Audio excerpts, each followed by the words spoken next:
नमस्कार, मेरा नाम है विपिन चौधरी। यूपी पुलिस के 8 जवानों की हत्या का मुख्य आरोपी विकास दुबे कानपुर में पुलिस मुठभेड़ में मारा गया। यूपी एसटीएफ की गाड़ी विकास को लेकर कानपुर आ रही थी। पुलिस के मुताबिक बर्रा के पास अचानक रास्ते में गाड़ी पलट गई। इस हादसे में 4 सिपाही घायल हो गए। इसके बाद विकास पुलिस के चंगुल से बचकर भागने के फिराक में था। उसने मौका पाकर एसटीएफ के एक अधिकारी की पिस्टल छीनकर भागने की कोशिश की, लेकिन उससे पहले जानते हैं इसका इतिहास, कैसे ये क्राइम की दुनिया में आया।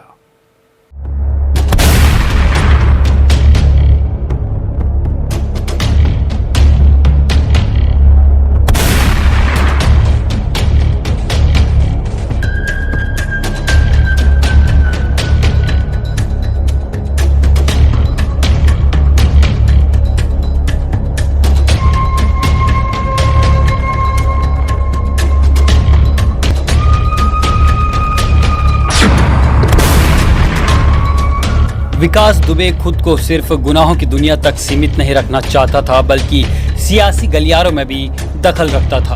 वह अपना राजनीतिक गुरु पूर्व विधानसभा अध्यक्ष हरिकृष्ण श्रीवास्तव को मानता था। दरअसल विकास दुबे 25 साल से प्रदेश के प्रमुख राजनीतिक दलों के साथ रहा है। विकास दुबे 15 साल तक बसपा के साथ रहा तो 5 साल बीजेपी में और 5 साल सपा में रहा।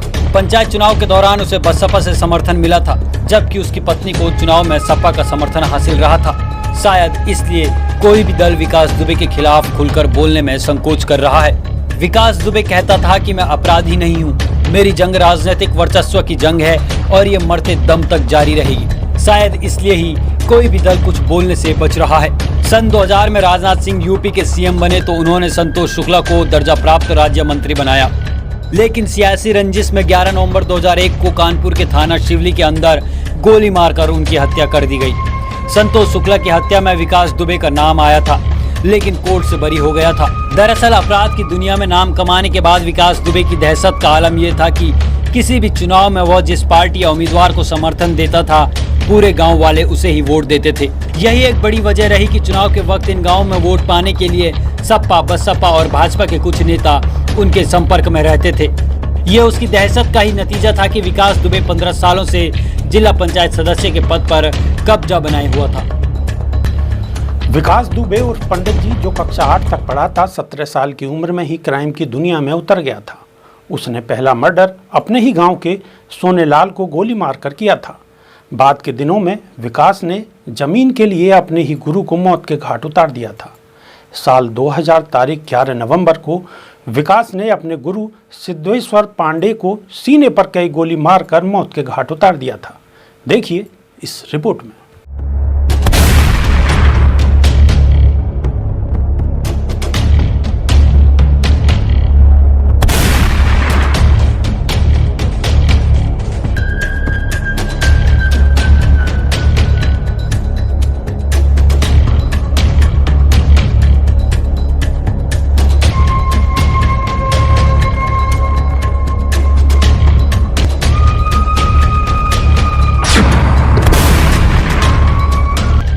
सिवली के ताराचंद इंटर कॉलेज के बगल में खाली पड़ा प्लॉट स्कूल मास्टर की हत्या का कारण बना।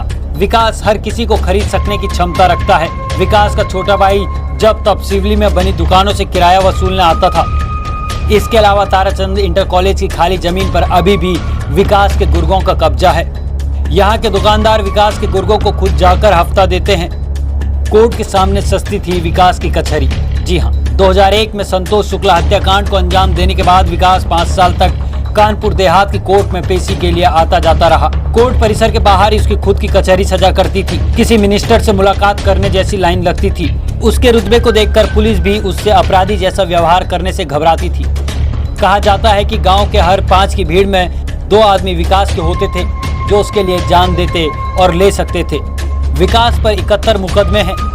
कुल मिलाकर विकास की दहशत अधिक है और पुलिस पर लोगों का भरोसा नहीं। यदि उसके अपराध इतिहास पर नजर डाली जाए तो उसने हर अपराध करने के बाद सबसे पहला काम सबूत मिटाने का किया है। कानपुर में 8 पुलिसकर्मियों का हत्यारा विकास दुबे शुक्रवार सुबह पुलिस से एनकाउंटर में मारा गया, लेकिन इस नाटकीय एनकाउंटर में विकास दुबे की मौत हो गई। लेकिन कई सवाल अभी जिंदा हैं। विकास दुबे की तलाश में दिन रात जुटी पुलिस का हाथ तो दुबे के गिरेबान तक पहुंच गया था, लेकिन कुछ बहुत अहम सवाल हैं जिनके जवाब यूपी पुलिस के लिए ढूंढने बहुत अहम होंगे। मुठभेड़ के बाद से अब तक हर बार विकास दुबे पुलिस को चकमा देता आया था। बहरहाल अब मोस्ट वांटेड विकास दुबे और इसके कारनामे इतिहास के पन्नों में दर्ज हो गए हैं, लेकिन बहुत से ऐसे राज हैं जो विकास दुबे से पुलिस की पूछताछ में सामने आ सकते थे, वह अब भी राज ही बनकर रह गए हैं।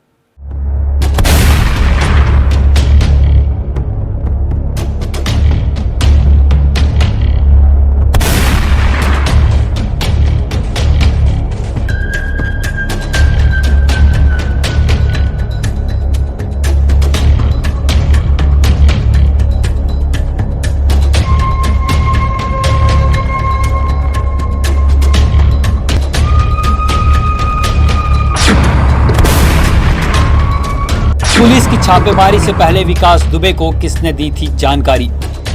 वारदात को अंजाम देने के बाद कानपुर से कैसे रफूचक्कर हुआ विकास दुबे? फरीदाबाद में पुलिस के पहुंचने से पहले ही उसे कैसे मिली जानकारी और वह कैसे वहां से निकल गया? कानपुर से फरीदाबाद और वहां से उज्जैन कैसे पहुंचा विकास दुबे? कौन कर रहा था मदद? अपने साथियों के एनकाउंटर के बाद यूपी पुलिस के हत्थे नहीं चढ़ना चाहता था विकास दुबे। उज्जैन में क्यों दी गिरफ्तारी? क्या जानबूझकर पुलिस को दी गिरफ्तारी? एक हफ्ते से कहां छिपा था विकास दुबे? जिस कुख्यात अपराधी विकास दुबे की तलाश में उत्तर प्रदेश पुलिस की सैकड़ों टीमें खाक छान रही थी, वो कैसे 8 पुलिसकर्मियों की हत्याकांड के बाद उत्तर प्रदेश की सीमा से बाहर निकलने में कामयाब हो गया? क्या विकास दुबे को पुलिसकर्मियों की हत्याकांड के बाद भी राजनीतिक संरक्षण मिल रही थी? क्या अब भी यूपी पुलिस के हर मूवमेंट की जानकारी विकास दुबे को पहले से मिल रही थी? कई जघन्य अपराधों में आरोपी विकास दुबे किनकी मदद से करीब 30 साल तक बेखौफ होकर अपनी सत्ता चलाता रहा?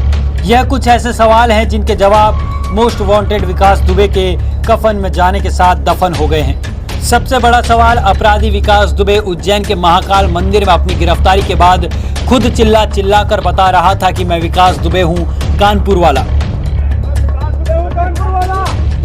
वह आखिर भागने की कोशिश क्यों करेगा? दूसरा, पुलिस के मुताबिक हादसे के बाद विकास दुबे ने ऐसे वक्त भागने की कोशिश की जब वह अकेला था और हथियारबंद एसटीएफ के जवान बड़ी संख्या में थे। तो क्या सातिर विकास दुबे ऐसी गलती कर सकता था? यह भी सवालों के घेरे में है। विकास दुबे का किन किन राजनीतिक लोगों से, पुलिस व अन्य शासकीय अधिकारियों से संपर्क था, जो अब उजागर नहीं हो पाएगा। पिछले 3-4 दिनों में विकास दुबे के 2 अन्य साथियों का भी एनकाउंटर हुआ, लेकिन तीनों एनकाउंटर का पैटर्न एक समान क्यों? यह पता लगाना आवश्यक है कि विकास दुबे ने मध्य प्रदेश के उज्जैन महाकाल मंदिर को सरेंडर के लिए क्यों चुना? मध्य प्रदेश के कौन से प्रभावशाली व्यक्ति के भरोसे वो यहाँ उत्तर प्रदेश पुलिस के एनकाउंटर से बचने आया था? क्या राज खुलने से, सरकार पलटने से बचाई गई? बहरहाल अब मोस्ट वांटेड विकास दुबे उसके कारनामे इतिहास के पन्नों में दर्ज हो गए हैं, लेकिन बहुत से ऐसे राज हैं जो विकास दुबे से पुलिस की पूछताछ में सामने आ सकते थे, लेकिन अब वह राज ही बनकर रह गए हैं। अभी के लिए सिर्फ इतना ही। देश और दुनिया की खबरों के लिए बने रहिए हमारे साथ।